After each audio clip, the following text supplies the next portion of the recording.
Well, hello दोस्तों, welcome back to all of you. So let's see the another theorem from real analysis that every bounded monotonic function is integrable function. Here we are doing our first chapter from real analysis, that is a Riemann integral. Okay, so in that series this is the next theorem and this is also very important theorem is for exam point of view और इसके results को भी बहुत बार use किया गया है. तो यहाँ कह रहा है कि every bounded monotonic function is a integrable function. तो फर्स्ट ऑफ ऑल आपको ये कंसेप्ट समझना होगा कि बाउंडेड मोनोटोनिक फंक्शन का मतलब यहाँ क्या है दोस्तों. तो let's start the proof and we will see कि हम इसको किस तरीके से प्रूफ कर सकते हैं और इसका प्रूफ भी बहुत ईजी है दोस्तों. Let's see. सबसे पहले आपको कहा गया कि फंक्शन क्या है, बाउंडेड है और मोनोटोनिक फंक्शन है. मोनोटोनिक का फंक्शन क्या होता है कि या तो मोनोटोनिकली इंक्रीजिंग होगा या फिर मोनोटोनिकली डिक्रीजिंग होगा. तो मैं मान लेता हूँ कि जो मेरा फंक्शन है, let the F the given function any function be a monotonically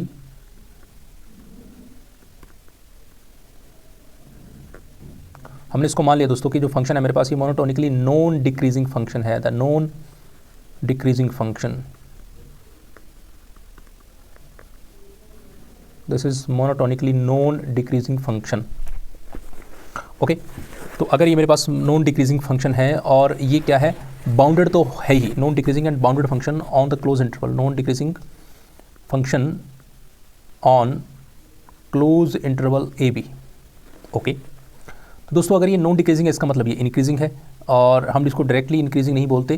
तो इसका मतलब ये हुआ कि आपका इस जो पॉइंट इंटरवल के अंदर अगर आप इसके अंदर ए पुट करेंगे एफ ऑफ ए, तो that must be less than equal to what f of x. यानी कि एफ ऑफ एक्स आपका कहाँ रहेगा, एफ ऑफ ए और एफ ऑफ बी के बीच में रहेगा. यानी कि इस पर बी पुट करोगे तो बड़ी वैल्यू देगा और ए पुट करोगे तो छोटी वैल्यू देगा. तो इसी को हम क्या बोलते हैं, इंक्रीजिंग फंक्शन भी बोलते हैं. फॉर ऑल जो एक्स है आपका that must be belongs to what close interval a to b. यहाँ से आप कोई भी एक्स लीजिए तो ए और बी के बीच में रहेगा और ये फंक्शन क्या है, इंक्रीजिंग फंक्शन है. अब यहाँ पे ना दो केस बनते हैं बच्चों कि क्या हो सकता है. पहला केस बनाते हैं कि अगर मेरे पास क्या हो कि मेरा एफ ऑफ ए जो है यानी कि ए पुट करने से और एफ ऑफ बी यानी कि बी पुट करने से वैल्यू क्या आ जाए, इक्वल आ जाए. तो इसका मतलब ये हो गया कि पहला पॉइंट पुट कर रहा हूँ फंक्शन में तो भी वही वैल्यू आ रही, दूसरा पॉइंट पुट कर रहा हूँ तो भी वही वैल्यू आ रही. इसका मतलब यही है कि फंक्शन क्या होगा, फंक्शन कांस्टेंट होगा, तभी ये पॉसिबिलिटी हो सकता है, अदरवाइज नहीं. Then what, then f is a constant function. F is अ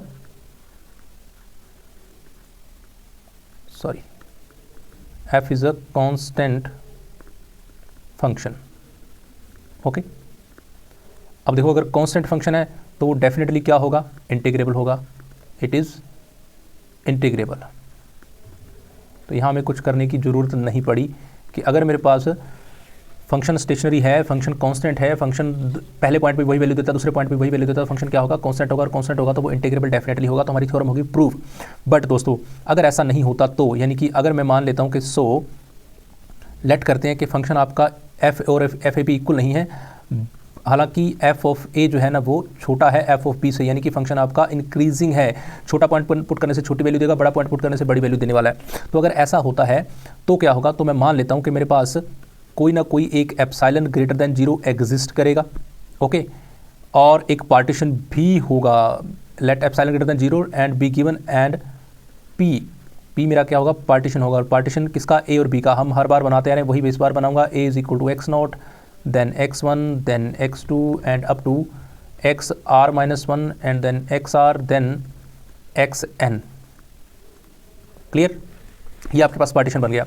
अब अगर ये पार्टीशन है तो इसके अंदर आर्थ इंटरवल भी है, ये वाला आर्थ इंटरवल है आपका, और ये पार्टीशन है तो डेफिनेटली इसकी कोई ना कोई नॉर्म भी होगी. तो हम मान लेते हैं सच दैट नॉर्म का मतलब क्या है, length of interval, length of जो मैक्सिमम लेंथ होती है किसी इसके अंदर जो जितने भी इंटरवल्स होंगे. तो नॉर्म ऑफ पी को मैं मान लेता हूँ कि that must be less than to what epsilon by f of p. ये लेट करना है, इसका कोई वो नहीं है, इसको आपको लेट ही करना है. That epsilon by f b minus f a. ये मैंने, तो अगर मेरे पास यहाँ पे इंक्रीजिंग फंक्शन है तो डेफिनेटली कोई एप्सिलॉन होगा और पी पार्टीशन होगा, उसके अंदर आर्थ इंटरवल होगा और इसकी जो नॉर्म होगी यानी कि length of maximum length of the interval वो क्या होगी, f b minus f of a हो सकती है. क्लियर यहाँ तक बात बच्चों. अब देखिए, अब आपने कहा कि सिंस f क्या है, एक मोनोटोनिकली इंक्रीजिंग फंक्शन है. सिंस f इज मोनोटोनिकली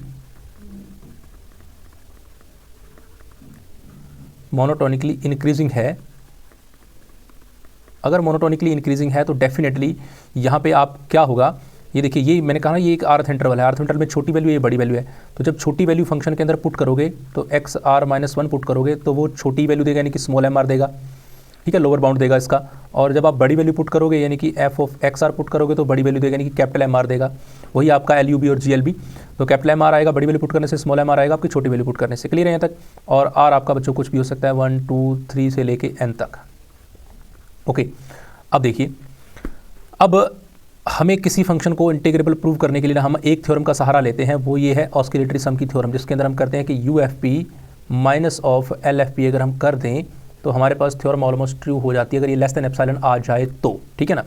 तो ये आपका हो गया U f P minus L f P, but that must be equal to what, U f P minus L f P को हम ऑस्किलेटरी सम एज ऐसे लिख सकते हैं ना, that r is equal to 1 to n और M r delta r, small m r delta r ऐसे लिखते हैं। तो कैपिटल एम आर आपके पास लिखिए, capital M r minus small m r into में यहाँ पे डेल्टा आर, डेल्टा आर का मतलब लेंथ ऑफ इंटरवल, और लेंथ ऑफ इंटरवल क्या है आपके पास एक्स आर माइनस 1। क्लियर? अब देखिए बच्चों, ये इसको हम क्या बोलते हैं, एक्स आर माइनस 1 को डेल्टा आर भी बोलते हैं। तो ये आपके पास कैपिटल एम आर को आपने क्या बोला अभी, what is the meaning of capital M r here, that is f of x r, और ये f of x r minus 1। तो इसको हम लिख सकते हैं कि इसको आप बना सकते हो समीशन के अंदर अभी भी रहेगा that f of x r minus f of x r minus 1 and in bracket, and इसकी वैल्यू बन जाएगी डेल्टा ऑफ आर, और r is equal to 1 to n ऐसा ऑन चल रहा है।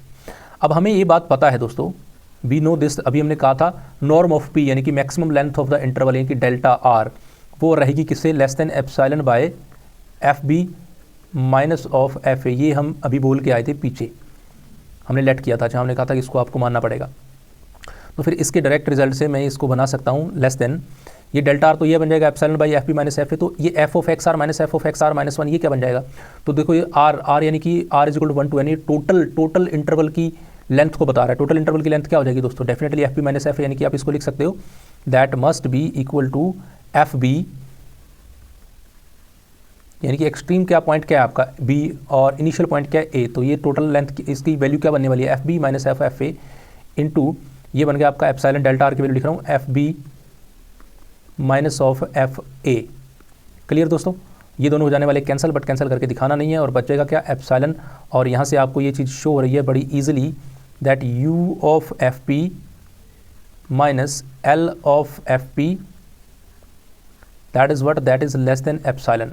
और इसका मतलब ये हुआ कि आपका f क्या हो गया, f हो गया दोस्तों integrable, f is what, f is integrable and hence proved. Okay, तो यहाँ था मोनोटोनिकली इंक्रीजिंग के लिए। अब सेकंड देखो, बिल्कुल डिट्टो आपको चलना है। अब हम मान लो अगेन, पिछली बार क्या माना था, f is non decreasing function, तो इस बार मान लो again f is non increasing function, non increasing function. और अगर f is non increasing function है, और बाउंडेड तो वो है ही दोस्तों, और किस इंटरवल के ऊपर, इस क्लोज इंटरवल ए बी के ऊपर। तो यहाँ भी फिर वही दो केस बनेंगे। पहला आप कहोगे कि सर अगर हमारे पास क्या होगा, इसको देखो आप रिपीट कर रहे हो तो इसका मतलब आपको ये थ्योरम इजीली याद हो जाएगी। पहला केस ये बनाते हैं कि f of a is equal to f of b हो जाए, और अगर ऐसा होगा तो इसका मतलब आपका फंक्शन क्या है, वो कांस्टेंट है दोस्तों, कांस्टेंट है। और अगर ये कांस्टेंट है तो डेफिनेटली ये क्या होगा, इंटीग्रेबल होगा, कुछ भी प्रूव करने की ज़रूरत नहीं रही, हमारी थ्योरम होगी प्रूव्ड। बट अब मान लो कि आपका ये एफ ऑफ ए और एफ ऑफ बी इक्वल नहीं है, बट कि एफ ऑफ ए आपका बड़ा है एफ ऑफ बी से। छोटे वाला केस यानी कि इंक्रीजिंग फंक्शन पहले ले चुके, अब ये नॉन इंक्रीजिंग यानी कि डिक्रीजिंग फंक्शन है, तो छोटा पॉइंट पुट करोगे तो बड़ी वैल्यू आएगी, बड़ा पॉइंट करोगे तो छोटी वैल्यू आएगी, सिंपल सी बात है। तो इसका मतलब ये f of a is greater than f of b, तो ये हो गया एक टाइप से डिक्रीजिंग फंक्शन। फिर आप वही लाइन दोबारा लिखोगे कि जी let epsilon greater than 0 and the given what partition p that is equal to a is equal to x naught x1 up to x of r minus 1 and xr and then xn then must be equal to b। और फिर आप लिखोगे कि जी norm of p लेंगे एक, और वो यानी कि लेंथ ऑफ इंटरवल, और वो डेफिनेटली क्या होगी, वहाँ लिखी थी आपने less than epsilon by f b minus f a, और इस बार क्या लिखना, वो लिखोगे f of a minus f of b, बड़ी वैल्यू में से छोटी वैल्यू माइनस। बस बिल्कुल सेम डिट्टो वही चल रहा है, कुछ भी चेंज नहीं है दोस्तों। ओके, फिर आप क्या करोगे कि जी अब ये फंक्शन क्या है, सिंस वहाँ क्या लिखा था कि it is increasing function, since F is decreasing function, decreasing है ना ये, और अगर एफ डिक्रीजिंग है तो फिर क्या होने वाला है, बड़े पॉइंट पे छोटी वैल्यू, छोटे पॉइंट पे बड़ी वैल्यू, और आर्थ इंटरवल ये है आपका। इसका मतलब इसमें अब अगर एक्स आर पुट करोगे तो वहाँ कैपिटल एम आर दे रहा था, बट अब क्या देने वाला है यहाँ पे स्मॉल एम आर, और एफ के अंदर अगर आप एक्स आर -1 पुट करोगे तो यहाँ पे क्या देने वाला है, कैपिटल एम आर। ओके, फिर वही ऑस्किलेटर सम यानी कि आपको you f P minus L f P लेके चलना है, और बिल्कुल वैसा ही आपको लिखना है समीशन। यहाँ आपने क्या लिखा था, capital M r minus small m r and x r minus 1, तो बाकी वही है दोस्तों। अब मैं r equal to 1 to n delta r आएगा, फिर ये कट जाएंगे, फिर ये एप्सिलॉन आ जाएगा, और ये फंक्शन आपका इंटीग्रेबल हो जाएगा। तो बाकी के स्टेप आप एज इट इज़ वही कर लोगे जो पहले हम करके आए हैं, तो हेंस प्रूव्ड हो गई थ्योरम आपकी। तो ईजी है, बिल्कुल ईजी है, इसमें आप दोनों पार्ट करते हो तो आपको पिछला पार्ट वैसे ही याद हो जाता है। ओके, तो चलो फिर नेक्स्ट